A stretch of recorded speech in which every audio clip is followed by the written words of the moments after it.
नमस्कार, top 10 news में आपका स्वागत है। मैं हूं राम सकल यादव। आइए दिखाते हैं आपको आज की छोटी बड़ी खबरें।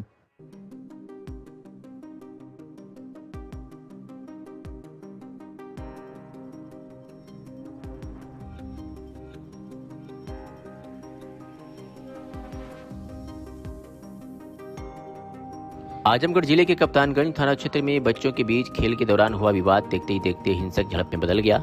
आरोप है कि किशोर को कुछ लोगों ने बेरहमी से पीटा और धारदार हथियार से उसके गुप्तांग को काटने का प्रयास किया। गंभीर रूप से घायल किशोर का उपचार चल रहा है। पीड़ित पक्ष की तहरीर पर पुलिस ने 3 आरोपियों के खिलाफ मुकदमा दर्ज कर जाँच शुरू कर दी है।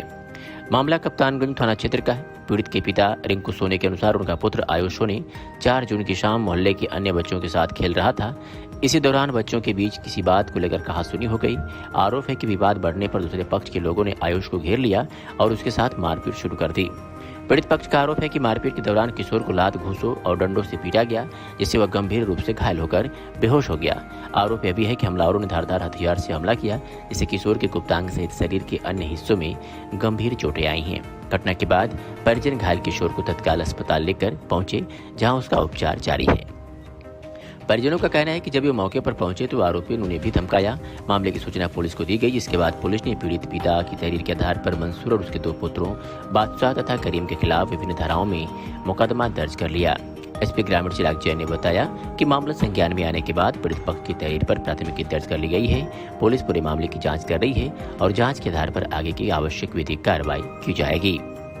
कप्तानगंज थाना क्षेत्र में एक बच्चों की विवाद में मारपीट और चाकूबाजी का मामला प्रकाश में आया है, जिसमें बच्चे के प्राइवेट पार्ट पर खतना करने की कोशिश की गई है। सर, क्या अभी तक आपको जानकारी है, क्या कार्रवाई की जा रही है? देखिए, थाना कप्तानगंज से कल रात्रि में ये सूचना प्राप्त हुई थी कि बच्चे कुछ खेल रहे थे आपस में। किसी छोटी मोटी बात को लेकर उनमें विवाद हो गया है, जिसमें बादशाह और उसके बड़े भाई और पिता मौके पर आ गए और इस बात को लेकर बच्चों में पीटने लगे उनको।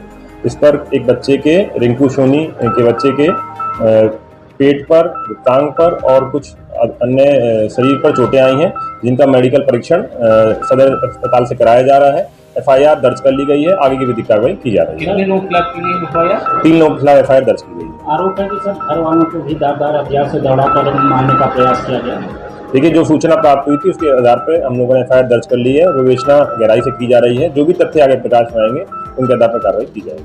थाना क्षेत्र में शांति है? बिल्कुल, थाना क्षेत्र में पूर्णतः शांति है, कोई लॉ एंड ऑर्डर की समस्या नहीं है। सर्वोदय पब्लिक स्कूल आजमगढ़ में आपका स्वागत है, जहां हर दिन एक नई शुरुआत होती है।